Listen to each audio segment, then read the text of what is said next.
Welcome to Public Great, an online community for change agents. People dedicated to making a difference.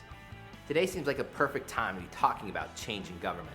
We're under enormous pressures to cut costs, to speed things up, to improve customer satisfaction, and to really look at how we can better communicate the results that we're after. But honestly, the biggest challenge we're facing is, how do we face all those challenges with the same old ideas? Whether it's another pay-for-performance scheme or another shot at outsourcing. Let's turn off every third light bulb in the fixtures. This not only saves money, but it helps us go green. There's even somebody running for elected office. Her campaign pledge is about reducing paper clips in government. See, what's behind these old ideas, or honestly these bad ideas, is a warped view of public service. And what they're saying is that public servants aren't trying, that you don't care, and only if we hold you accountable and give you the right incentive would you finally do the right thing. And with Public Great, what we're trying to do is change the lens. Look at the work, the vital work of public service from a different perspective.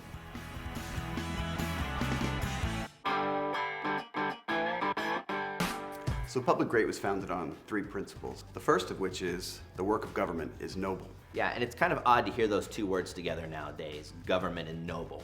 More often we're likely to hear jokes about public servants getting too much time off. No one looks at the person behind the counter at the DMV and thinks, wow, that's really noble work. Yeah, we're often told that, government is the problem. If by the problem they mean we're educating children, we're having clean air, clean water, yeah, it's a big problem. Yeah, the outcomes of government is what's noble. They're about safe communities, they're about healthy children, they're about educating our kids, it's about finding people jobs. I mean, these are things that we want to be about as a country. These are things we want to be about government.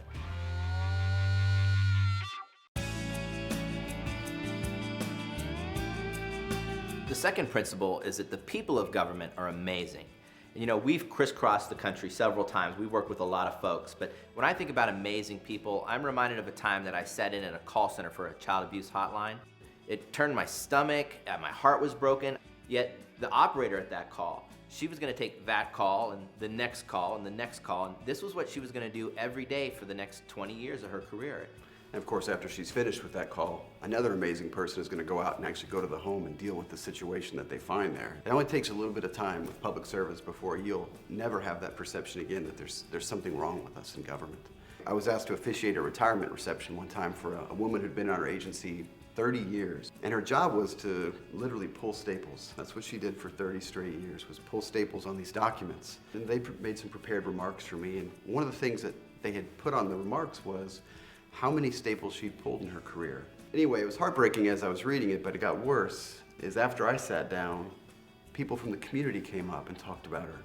And there we learned about all the amazing things she had done to mobilize a community, to lead fundraisers, to be mentor to children.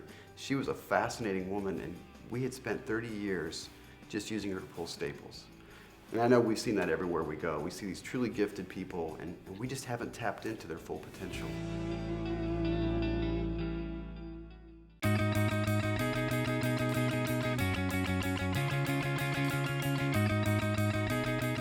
And the third principle is the systems of government are a mess. And this is really what you concentrated on in your book, We Don't Make Widgets. Yeah, and in the workshops that I've done with public sector folks throughout the country, one of the analogies I try to use is to think about the work of government like a set of simple water pipes. Now, ideally what would happen is the demand would come in here and it'd quickly travel through the pipes and the customer would get what they need. The pipes unfortunately look more and more like this. Yeah, and let me give a practical example. Let's look at procurement. 1, because they're easy to pick on, and 2, because everybody knows about procurement. So a few years ago, maybe 10, 15 years ago, Stan wanted to order something. He made the order, it went through some procurement process, and in a couple days, Stan got his stuff. But then one day, Stan orders a functional machine that does laser printing, collating, copies, and makes cappuccino for you. And it costs $70,000. And somewhere afterwards, someone's walking by, sees the machine, and goes, "Who bought that?" And the big boss says, "I don't want anyone ever buying something like that again without my permission. So now I want to see every order before it gets mailed out." And the pipe gets kinked.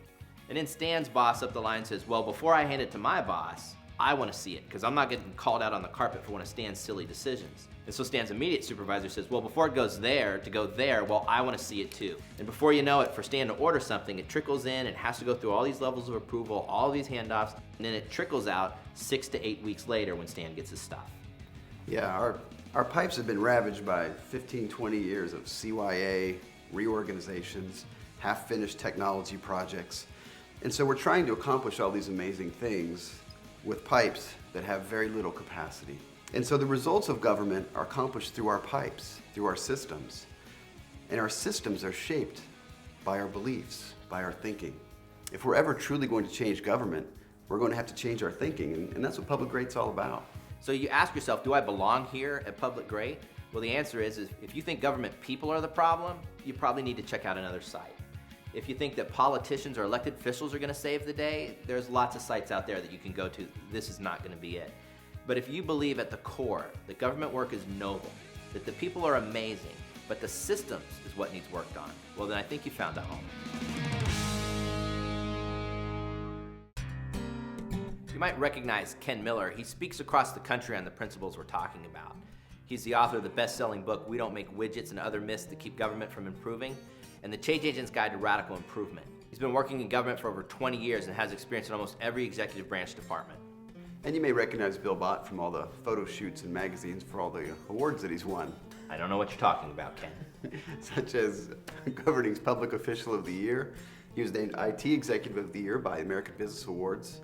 And is that a Pinewood Derby trophy? It is. Now, what Bill is pushing the envelope on is what role can technology play in helping government get better? If you're really interested, you can look up more information on the bio section of this website. But suffice to say that we're passionate about three things: our families, 80s hair metal, and improving government services.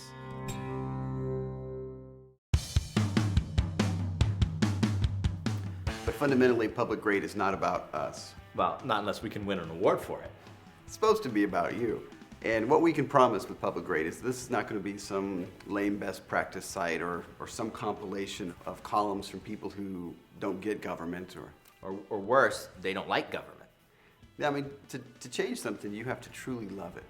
And if you love it and want to be a part of it, then we encourage you to get involved. Check back often, read the blogs, leave a lot of comments. Let's challenge the assumptions about how government can improve. And together, we can unleash the potential of all of these amazing people. Because Public Grade, again, is founded on those three principles: that the work of government is noble, the people of government are amazing, and the systems of government are a mess. And by challenging each other, we can find ways to make them great.